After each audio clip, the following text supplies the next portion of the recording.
Bienvenue dans cette nouvelle édition de l'Africa Tonight. Voici les titres de l'actualité. La nouvelle était attendue, elle est désormais officielle. Le président Alassane Ouattara a annoncé ce vendredi la dissolution du gouvernement ivoirien. La nomination d'une nouvelle équipe est attendue dans les prochains jours. Signature d'un protocole d'accord sur des consultations politiques entre l'Algérie et le Soudan du Sud. Objectif affiché, revitaliser la coopération bilatérale qui se veut désormais multisectorielle. Et puis la diplomatie sportive du Maroc porte ses fruits. Le Royaume sera un des pays hôtes de la Coupe du Monde 2030 aux côtés de l'Espagne et du Portugal. Une décision du Conseil de la FIFA qui reconnaît ainsi la place de choix du Maroc dans le concert des grandes nations. Je vous le disais en titre, la Côte d'Ivoire n'a plus de gouvernement. La présidence de la République a annoncé ce 6 octobre 2023 la décision du président Alassane Ouattara de mettre fin aux fonctions du Premier ministre Patrick Achi et de son gouvernement. Une annonce sans surprise puisque le chef de l'État ivoirien avait annoncé fin septembre sa volonté de remanier son équipe après l'installation du nouveau Sénat mi-octobre. D'ici là, Patrick Achi et son gouvernement continuent d'expédier les affaires courantes. On écoute à ce propos Abdourahmane Cissé, le secrétaire général de la présidence ivoirienne. Communiqué de la présidence de la République. Le président de la République, son Excellence M. Alassane Ouattara, a procédé ce vendredi 6 octobre 2023, conformément à l'article 70 de la Constitution, à la signature d'un décret mettant fin aux fonctions du Premier ministre, chef du gouvernement, ainsi qu'à celles des membres du gouvernement.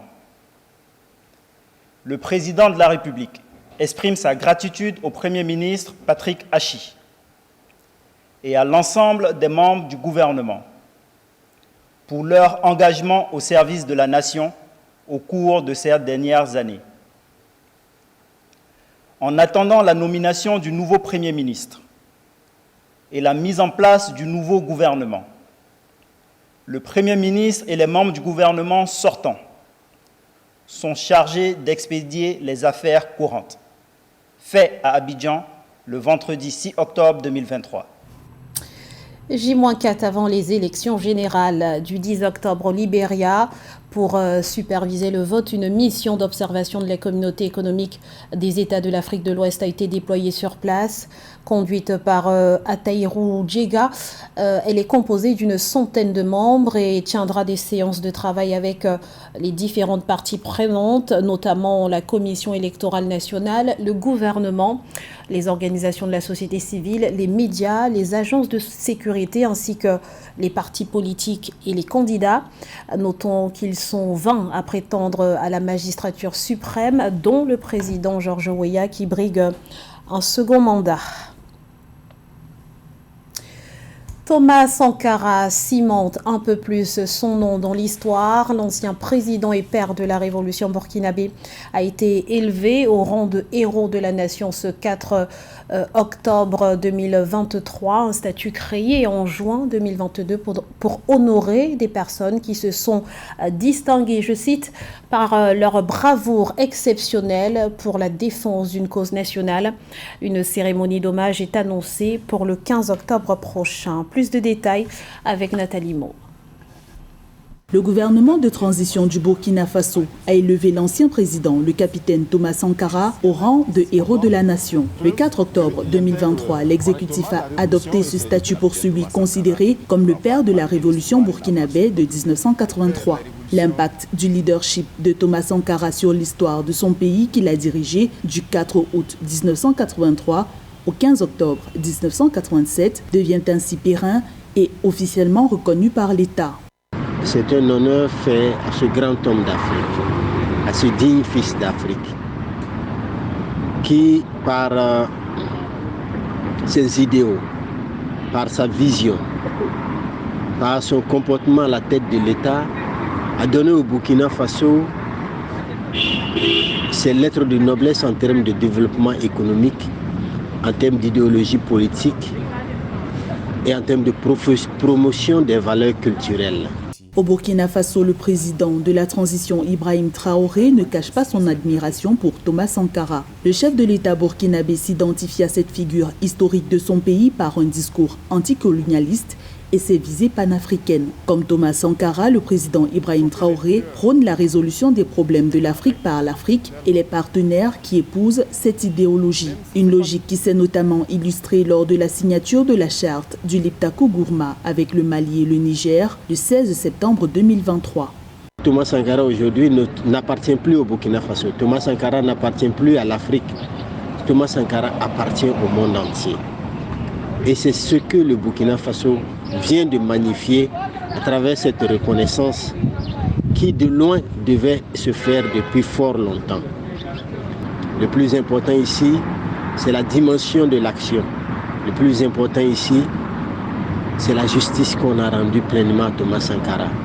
Les autorités de transition du Burkina Faso ont institué le statut de héros de la nation en juin 2022. Cette distinction honore les fils du pays qui ont démontré bravoure exceptionnelle pour la défense d'une cause nationale. 35 ans après l'assassinat de Thomas Sankara et ses 12 compagnons, le Burkina Faso organisera une cérémonie nationale et internationale d'hommage en leur mémoire le 15 octobre 2023. Succès Mara se rendra-t-il à N'Djamena comme prévu le 18 octobre? Eh bien, rien n'est moins sûr puisque l'opposant est sous le coup d'un mandat d'arrêt international. Le document a été rendu public ce 5 octobre alors que ses partisans annonçaient son retour imminent après un an d'exil. Succès Mara, qui avait quitté le pays à la suite de la sanglante répression de la manifestation contre le pouvoir de transition le 20 octobre 2022, est accusé entre autres de tentative d'atteinte à l'ordre constitutionnel, atteinte à l'autorité de l'État, incitation à la haine et un soulèvement insurrectionnel. L'Algérie n'hésitera pas à soutenir ses frères du Soudan du Sud. Ce sont les mots d'Ahmed Attaf, ministre algérien des Affaires étrangères, qui dans cette dynamique annonce la signature d'un protocole d'accord sur des consultations politiques entre les deux pays. C'était à l'occasion d'une visite à Alger de son homologue sud-soudanais, James Morgan Pitia. On fait le point tout de suite avec Marie-Raphaël Antolo. Le 4 septembre 2023, les autorités algériennes et soudanaises ont signé un protocole d'accord historique sur les consultations politiques régulières entre les deux États. L'objectif principal de cet accord est le renforcement de la communication directe, la coordination bilatérale dans le but d'améliorer la coopération entre les deux pays dans un contexte africain en pleine évolution. Le protocole d'accord signé entre l'Algérie et le Sud-Soudan l'est entre deux pays qui ont des choses à s'offrir mutuellement. D'un côté, nous avons l'Algérie, pays en proie à un conflit avec le Maroc par rapport au Sahara occidental et qui a besoin d'alliés en Afrique. De l'autre côté, on a le Sud-Soudan, dernier pays indépendant d'Afrique, extrêmement pauvre, en proie à une guerre civile depuis son indépendance, qui aurait besoin de l'Algérie par rapport à son expertise technique, par rapport à une aide financière. Alors que les autorités sud-soudanaises poursuivent leurs efforts diplomatiques sur le continent, le Soudan du Sud est confronté à de nombreux défis. Le pays connaît sa pire crise humanitaire depuis l'indépendance, avec plus de 7,7 millions de personnes en situation d'insécurité alimentaire en raison du conflit et des conditions météorologiques extrêmes. Pour améliorer la situation sécuritaire et politique du pays, l'accord de paix revitalisé de 2018 prévoit la nécessité pour le Soudan du Sud de mettre en place les institutions et les mécanismes nécessaires à la tenue d'élections en décembre 2024. Un accord soutenu par l'Algérie qui appelle à des médiations. L'Algérie n'hésitera pas à soutenir ses frères du Soudan du Sud et tous les peuples du continent africain qui traversent des circonstances difficiles en raison des crises, de conflits et de divisions. Bien qu'il n'existe aucune mission diplomatique officielle entre l'Algérie et le Soudan du Sud, la signature de cet accord de consultation politique marque un nouveau chapitre dans les relations diplomatiques entre les deux pays. Au lendemain de l'indépendance du Soudan du Sud en 2011, l'Algérie avait reconnu la souveraineté de cet État d'Afrique de l'Est. Depuis lors, les deux États multiplient les axes de coopération sur des questions d'intérêt mutuel telles que l'éducation, la sécurité et la paix. Dans le reste de l'actualité, l'addition est de plus en plus salée pour les automobilistes tanzaniens. Le litre d'essence s'affiche désormais à 3281 shillings, tandis que le litre de diesel est passé à 3448 shillings. Il s'agit de la 4e hausse consécutive depuis le mois de juillet. On fait le point tout de suite avec Mildred Yamo. Les prix du carburant ont atteint un niveau record en Tanzanie, augmentant pour le 4e mois consécutif. L'autorité de régulation des services publics de l'énergie et de l'eau, EWORA, a annoncé les nouveaux tarifs qui sont entrés en vigueur le 4 octobre 2023. Dans la capitale commerciale Dar es Salaam, un litre d'essence coûte désormais 3281 shillings contre 3213 shillings autrefois, soit une hausse de 68 shillings. Le diesel, lui, a connu une plus forte augmentation de plus de 150 shillings, se chiffrant à 3448 shillings le litre, contre 3259 shillings auparavant. Cette tendance va encore se confirmer dans les mois à venir parce qu'il y a une entente entre l'Arabie Saoudite et la Russie qui vont diminuer leur production de pétrole. Selon EWORA, le carburant importé via le port de Tanga sera encore plus cher. Le litre d'essence importé via ce port coûtera 3327 shillings. Le diesel 3494 shillings et le kérosène 2989 shillings. C'est une mauvaise nouvelle pour les automobilistes tanzaniens déjà confrontés au coût élevé de la vie. Des experts appellent à subventionner le carburant ou à accompagner les ménages à faible revenu. Le gouvernement tanzanien devrait baisser ses marges, ça veut dire la TVA devrait baisser, et puis aussi dire aux sous-traitants de maintenir les prix pour un certain temps. Sinon, les ménages ne pourront plus s'acquitter justement de ces montants. EWORA attribue cette hausse à la flambée des prix mondiaux du pétrole, l'augmentation des taxes à l'exportation, la réduction de la production des principaux producteurs de pétrole, ainsi qu'aux sanctions économiques imposées à la Russie, avec une appréciation du dollar américain face au shilling et une réduction de la production de pétrole brut. Les Tanzaniens pourraient encore subir une flambée des prix du carburant au cours des prochains mois, selon des experts. À la page sport, c'est une formule inédite qui a été choisie par la FIFA ce 4 octobre. Le mondial 2030 se tiendra sur 3 continents et dans 6 pays, dont le Maroc.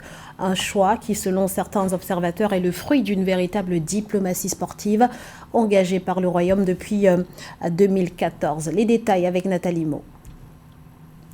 Le Maroc fait partie du groupe de 6 pays organisateurs de la Coupe du Monde 2030. L'information a été rendue publique le 4 octobre 2023 par un communiqué du roi Mohamed VI. Seul représentant africain, le Maroc a été sélectionné à travers une triple candidature avec l'Espagne et le Portugal. Le trio organisera également la Coupe du Monde des clubs de football en 2029. Pour le choix des pays organisateurs et le format de la compétition, la FIFA a rendu une décision anticipée, préalablement attendue en décembre 2024. Sa Majesté le roi Mohamed VI, que Dieu l'assiste, a le grand plaisir d'annoncer au peuple marocain que le comité exécutif de la FIFA vient de retenir à l'unanimité le dossier Maroc-Espagne-Portugal comme candidature unique pour l'organisation de la Coupe du Monde 2030 de football. Cette décision du comité exécutif de la Fédération internationale de football salue et reconnaît la place de choix du Maroc dans le Conseil des grandes nations. Sa Majesté le roi adresse à cette occasion ses félicitations au Royaume d'Espagne et à la République du Portugal, tout en réitérant l'engagement du Royaume du Maroc à travailler en parfaite synergie avec les instances en charge du dossier dans chacun des pays hôtes. Le Maroc abritera des matchs de la Coupe du Monde de football 20 ans après la première organisation de la plus prestigieuse compétition de football en 2010 en Afrique du Sud. Le retour du mondial en Afrique se fera également à la faveur du centenaire de la compétition. À cette occasion, la FIFA se lance un défi, celui de la tenue du tournoi sur 3 continents simultanément. The World Cup will return to Europe and Africa. La Coupe du Monde reviendra en Europe et en Afrique et sera également célébrée en Amérique du Sud. En 2030, nous aurons une empreinte mondiale unique. 3 continents, l'Afrique, l'Europe, l'Amérique du Sud, 6 pays, l'Argentine, le Maroc, le Paraguay, le Portugal, l'Espagne et l'Uruguay, accueillant et unissant le monde tout en célébrant ensemble le beau jeu. And uniting the world while celebrating together the beautiful game. Le choix du Maroc comme co-organisateur du Mondial 2030 reflète le poids du royaume chérifien sur le football continental et international sous l'impulsion de Sa Majesté le roi Mohamed VI. Le pays compte 6 stades aux normes internationales d'une capacité de 46 000 à 93 000 places. Des dispositions qui valent au Maroc d'organiser la Coupe d'Afrique des Nations 2025, la deuxième de son histoire après l'édition de 1988. Ce journal a été réalisé par l'ensemble de la rédaction. Nous vous remercions pour votre fidélité. Restez sur Africa 24, l'info continue.